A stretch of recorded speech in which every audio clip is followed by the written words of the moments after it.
오늘 호세아서 첫 번째 시간입니다. 이스라엘 건강 검진이라는 제목으로 말씀 나누도록 하겠습니다. 다니엘 기도회가 내일 저녁부터 시작이 됩니다. 이 기도회 간증자들의 간증을 들어보면 모두가 하나님의 일하심을 볼 수가 있습니다. 한 많은 사연을 이야기하면서 자신이 겪은 고통, 자신이 겪은 수치를 이야기하면서 그것에서 건지신 하나님 이야기를 듣노라면 내 인생도 하나님께서 건지시겠구나. 나도 하나님 붙들면 이 고난의 수렁에서 벗어나겠구나. 희망을 갖게 됩니다. 그래서 하나님은 간증자들이 먼저 겪게 하시는 겁니다. 먼저 경험하게 하시는 겁니다. 앞에 선 간증자들이 먼저 고난을 겪고 그 고난 가운데 건지신 하나님에 대해서 찬양을 하는 것입니다. 만약에 이 배신에 대해서 이야기를 한다면 철저하게 배신 당해본 사람이 그 아픔과 고통을 이야기할 때 설득력이 있겠죠.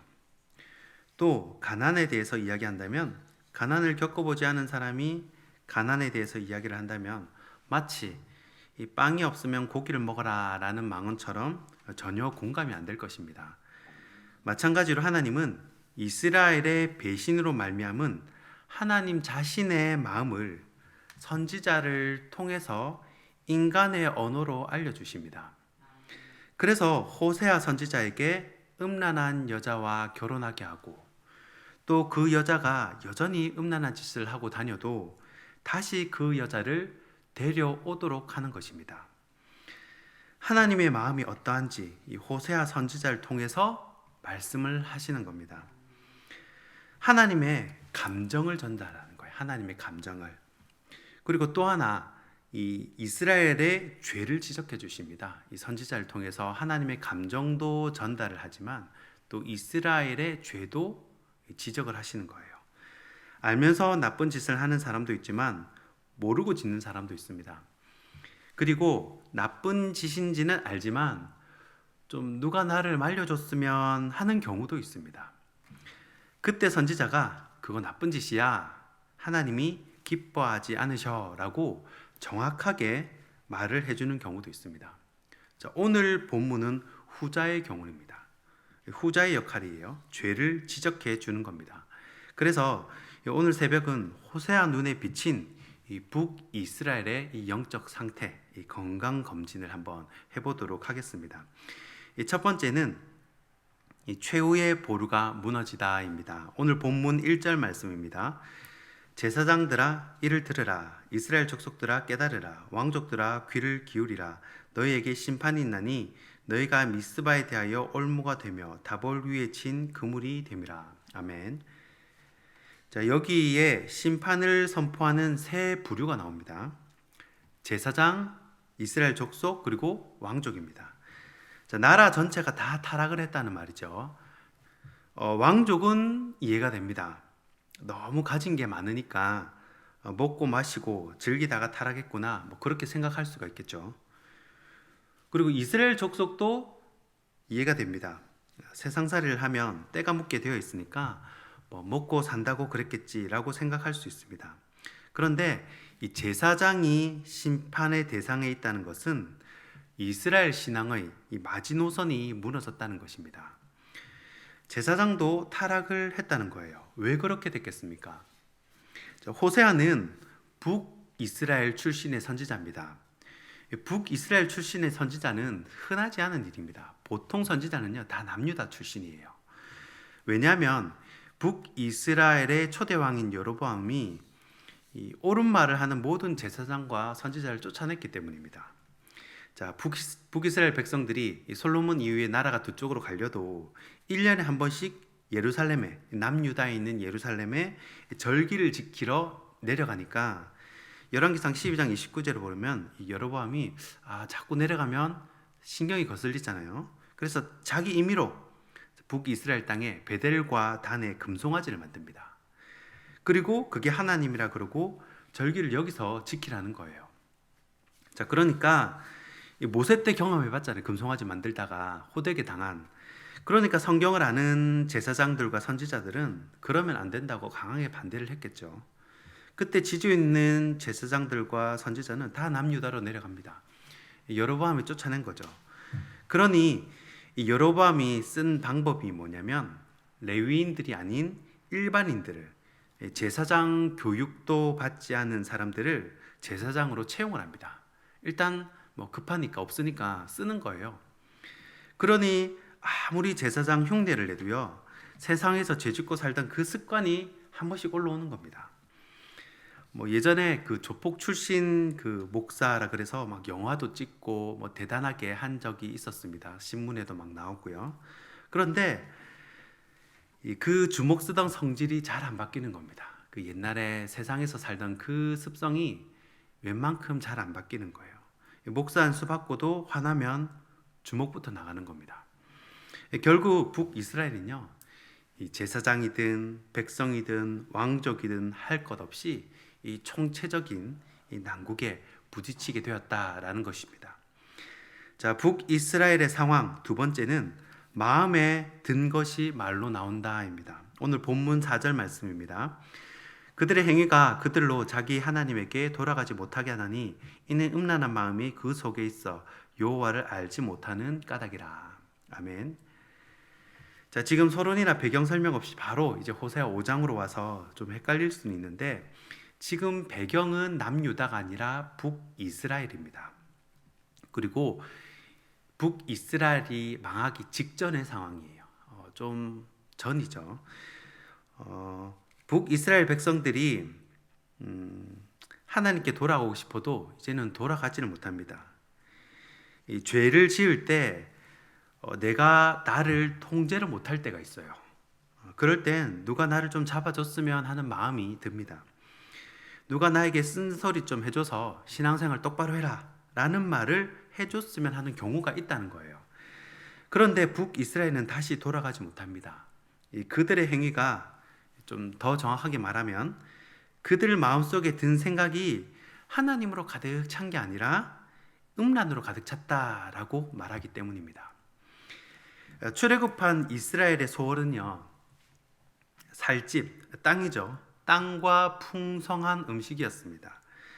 사람은 어느 시대나 어느 나라나 내가 살고 싶은 집을 한 채 갖고 싶고 또 맛있는 것을 먹고 싶은 그런 마음이 누구나 똑같습니다.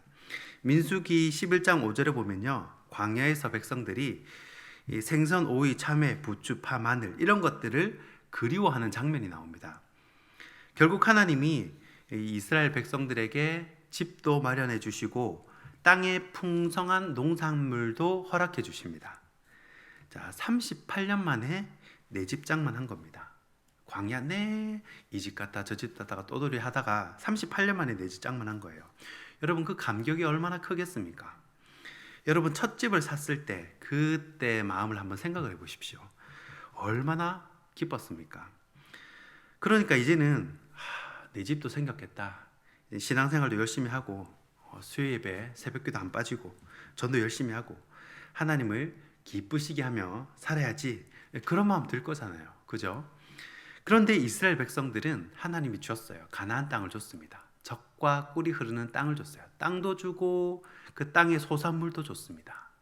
그런데 이스라엘 백성들은 더 요구하는 겁니다. 좋은 집 살아보니까, 좋은 음식 먹어보니까 너무 좋은 거예요. 그래서 풍요의 신을 줬습니다. 그 풍요의 신 이름이 바알과 아세라입니다. 나한테 땅을 더 준다 그러면 그것이 바알이라도 상관이 없는 거예요. 나한테 부를 더 가져다 준다 하면 그 신이 아세라라도 상관이 없는 겁니다. 마음에 하나님이 아니라 이 딴 생각이 가득한 겁니다. 그러니 입만 열면 음란한 이야기, 세속적인 이야기들로 가득하고 누구 하나, 심지어 제사장들까지 이 백성과 똑같은 가치관으로 말하고 행동하더라라는 겁니다. 이 성도나 제사장이나 말하는 게 똑같아요. 마음에 든 것이 세상이니까. 그렇기 때문에 하나님께 돌아가기 위해서는 마음부터 고쳐 먹어야 한다는 것입니다. 내가 한번 작정 기도를 해보겠다. 또 어떻게 하면 하나님을 기쁘시게 할까? 내가 저 성도님이 걱정이 되는데 내가 좀 챙겨야겠다. 이런 하나님이 기뻐하시는 일들을 저와 여러분 마음속에 가득히 품고 실천하는 저와 여러분이 되길 소원합니다.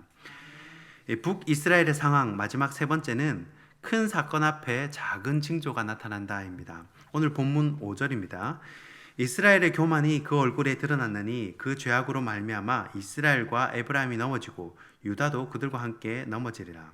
아멘. 이 하인리 법칙이라는 게 있습니다. 모든 큰 사건에는 작은 징조가 있다는 거예요. 대형 사고가 발생하기 전에 그와 관련된 여러 많은 징후가 나타나고 또 자잘한 사고들이 먼저 나타난다는 겁니다. 이 하인리라는 사람이요, 7만 5천 건의 산업재해를 다 분석을 해봤답니다. 자꾸 이제 사고가 나니까 피해가 손해가 많잖아요.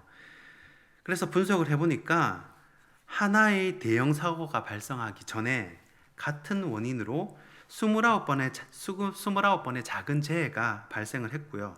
또 그 작은 재해가 발생하기 전에 재해로 연결될 뻔한 사건이 한 300번 정도 있었다라는 것을 발견하게 됩니다. 자, 이 말은 작고 사소한 문제라도 무시하지 말고 관심을 가지고 조치를 취하면 큰 대형 사고를, 큰 재난을 미리 방지할 수 있다라는 것입니다. 이 작은 문제라고 무시하다 보면 나중에는 이것이 큰 골칫거리가 되고 그때는 이젠 해결하려고 하면 엄청난 비용과 시간이 든다는 거예요. 이 호미로 막을 거 가루로 막게 된다는 겁니다. 성경은 사람이나 민족도 망하기 전에 보이는 징후가 있다라고 말씀합니다. 자, 이런 징후가 보인다. 어떤 사람에게 어떤 이런 징후가 보인다. 이 나라에 이런 징후가 보인다. 그러면 이 나라는, 이 사람은 큰 사고를 당할 확률이 굉장히 높습니다. 이 망하기 직전에 사람이 보이는 태도가 있다는 거예요. 망하기 직전에 나라가 보이는 징후가 있다는 겁니다. 이것은 사람이 발견한 것이 아니라 성경이 그렇게 말씀을 하는 겁니다. 망할 나라가 보이는 징조, 망할 사람이 보이는 징후. 여러분, 그 징후가 무엇이겠습니까? 바로 교만이라는 겁니다. 겸손했던 사람이 갑자기 교만해진다. 이 겸손했던 나라가 갑자기 목소리를 키우고 어깨에 뽕이 들어가고 이 목소리가 커진다. 이러면 곧 큰일을 당할 징조라는 겁니다.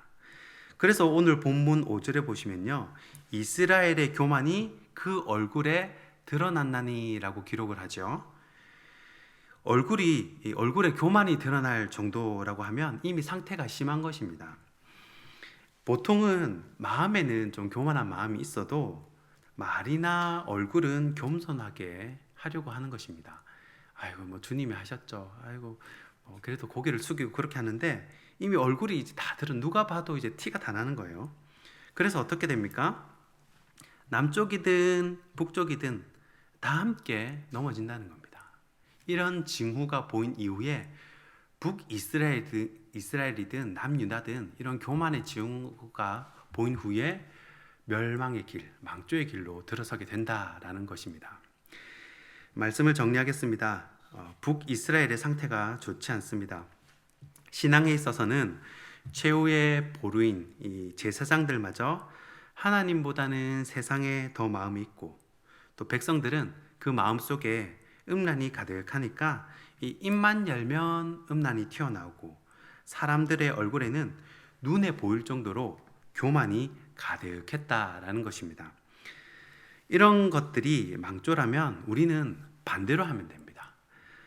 사역자인 저부터 정신을 차리고 항상 마음에는 말씀, 기도, 양떼를 생각하고 마음에 가득한 것이 입으로 나오기 때문에 툭 치면 말씀이 나오고 툭 치면 은혜의 말, 위로의 말, 격려의 말이 나오게 하고 또 눈에 보일 정도로 이 마음을 낮춰서 이 겸손에 힘쓸 때 우리의 영혼이 더욱 부요해지고 우리의 신앙이 더욱 강건해질 줄 믿으시기 바랍니다.